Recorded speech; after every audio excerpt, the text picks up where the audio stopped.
মোজাম্বিকে ঘূর্ণিঝড় চিডোর আঘাতে ১০০রও বেশি নিহত। দক্ষিণ পূর্ব আফ্রিকার দেশ মোজাম্বিকে আঘাত হানা শক্তিশালী ঘূর্ণিঝড় চিডোর তাণ্ডবে প্রাণহানির সংখ্যা বেড়ে ১০০ জনে পৌঁছেছে। এছাড়া গত সপ্তাহের এই ঝড়ে দেশটিতে হাজার হাজার বাড়িঘর ও স্থাপনা ক্ষতিগ্রস্ত হয়েছে বলে রোববার দেশটির দুর্যোগ ব্যবস্থাপনা সংস্থা জানিয়েছে। স্থানীয় কর্মকর্তারা বলেছেন, আফ্রিকার মূল ভূখণ্ডে আঘাত হানার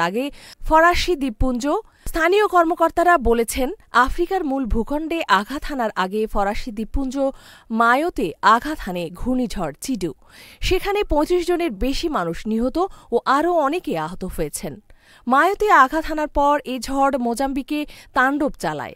এতে দেশটিতে ১১,০০০-এর বেশি বাড়িঘর ধ্বংস হয়ে গিয়েছে।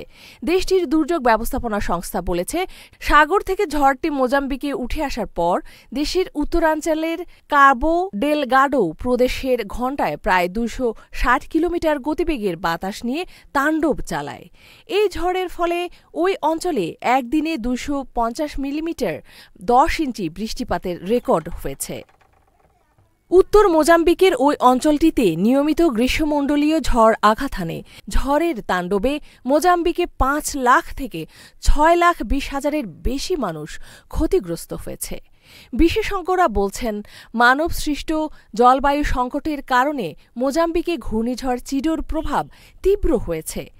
এই ঝড়টির কেন্দ্র ছিল কাবো ডেলগাডো অঞ্চল।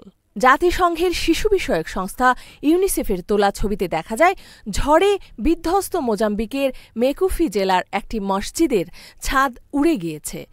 দেশটির ক্ষমতাসীন রাজনৈতিক দল ফ্রেলিমোর প্রেসিডেন্ট প্রার্থী ড্যানিয়েল ট্যাপো রোববার ক্ষতিগ্রস্ত এলাকা পরিদর্শন করেছেন। দেশটিতে গত অক্টোবরে অনুষ্ঠিত নির্বাচনে জালিয়াতির মাধ্যমে তিনি জয় পেয়েছেন বলে নিন্দা করেছে বিরোধী রাজনৈতিক দলগুলো। এই নির্বাচনের ফলাফল বাতিলের দাবিতে আন্দোলন করে আসছে বিরোধীরা। আন্তর্জাতিক পর্যবেক্ষকরা বলছেন, নির্বাচনে ট্যাপোর জয়ের বিরুদ্ধে বিক্ষোভে কমপক্ষে ১৩০ জন নিহত হয়েছেন। সোমবারের মধ্যে দেশটির সাংবিধানিক পরিষদের নির্বাচনী ফলাফল অনুমোদন করার কথা রয়েছে। এই ফল অনুমোদন পেলে আগামী ১৫ জানুয়ারি মোজাম্বিকের প্রেসিডেন্ট শপথ নেবেন ট্যাপো। ঝড়ে বিধ্বস্ত অঞ্চলের মানুষের সহায়তায় এগিয়ে আসার জন্য দেশের নাগরিকদের খাদ্য ও পোশাক দান করার আহ্বান জানিয়েছেন তিনি। বিরোধীদের বিক্ষোভ প্রতিবাদ ঘিরে রাজনৈতিক সহিংসতার মাঝে ঘূর্ণিঝড়ের আঘাত দেশটিতে ভয়াবহ সংকট তৈরি করেছে।